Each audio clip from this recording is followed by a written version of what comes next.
নমস্কার।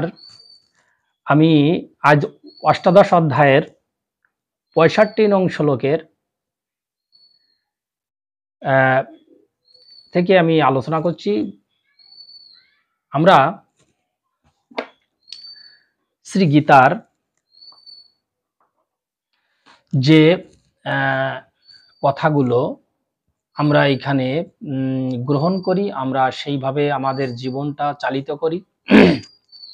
আমরা গীতাতে বিভিন্ন জায়গায় আমরা দেখেছি যে একটা মনুষ্য জীবনের কোনটা করা উচিত, কোনটা উচিত নয়, আমাদের কি করলে ভালো হবে, কোনটা করলে আমাদের যত পাপ আছে সেগুলো থেকে আমরা রক্ষা পাবো, তারপর কোনগুলো থেকে আমরা পাপ থেকে বিরত থাকবো এবং আমাদের আহার বিহার সমস্ত কিছুই আমাদের গীতাতে আমরা পাই।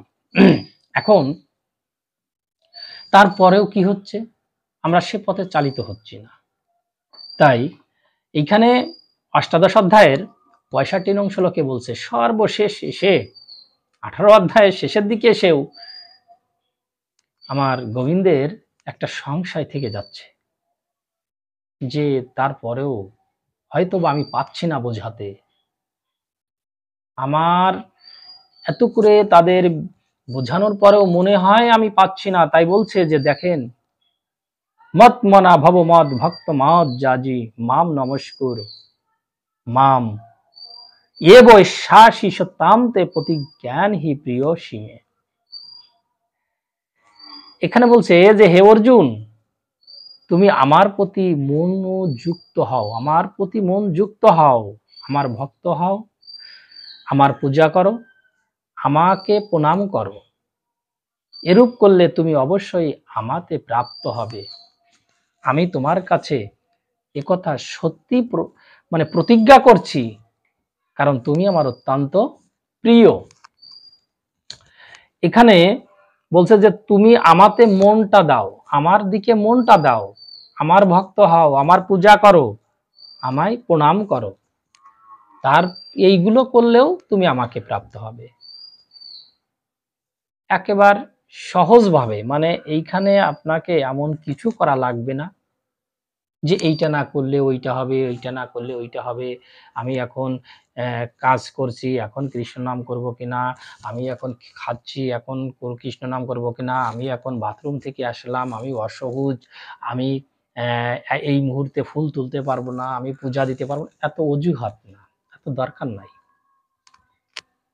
বলছে কি, তোমার মনটা শুধু আমাকে দাও, তুমি আমাকে প্রণাম করো, আমার পূজা করো।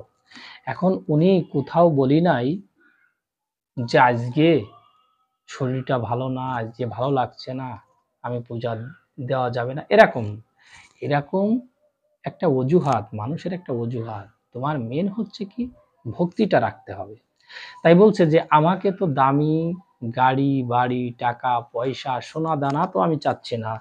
কি বলছে, কিভাবে পূজা দিতে হবে, কিভাবে তাকে ডাকতে হবে তাও সুন্দর করে বলেছে। পত্রাং পুষ্পাং ফলাম তো যো মে ভক্তা প্রজাচ্ছতি তদহম ভক্তি উপরি তমস্লামি প্রজাতন, অর্থাৎ নবম অধ্যায় ২৬তম শ্লোকের বর্ণনা অনুসারে এখানে ভগবান শ্রীকৃষ্ণ বলছেন, আমাকে একটু জল দাও, একটু ফুল দাও, একটা পত্র দাও, তুলসী পত্র দাও, এতেই আমি সন্তুষ্ট। বেশি সন্তুষ্ট কিসে? তোমার মনটা আমাকে দাও, আমাকে ভক্তি করো, এতেই উনি সন্তুষ্ট। তাই ভগবান শ্রীকৃষ্ণ প্রতিজ্ঞা করেছেন, এই ৬৫ নং শ্লোকে উনি প্রতিজ্ঞা করেছেন, তোমার মনটাকে আমাকে দাও, তাহলে তুমি আমাকে পাবে, আমি সত্যি প্রতিজ্ঞা করছি। হায়রে মনুষ্য জীবন, এত সুন্দর কথা, এত সুন্দর কথা কোন জায়গায় কেউ আজও পর্যন্ত বলতে পারেনি। তারপরেও আমরা কি করি, তার বিপথে যাই। তাই আসুন আমরা আজকের দিনে আমার মনটাকে আমার শ্রী গোবিন্দের চরণে নিবেদন করি। ধ্যানে জ্ঞানে মনে প্রাণে সর্বদাই যেন আমরা কৃষ্ণমতী হই, ভক্তিমতী হই। সকলকে নমস্কার।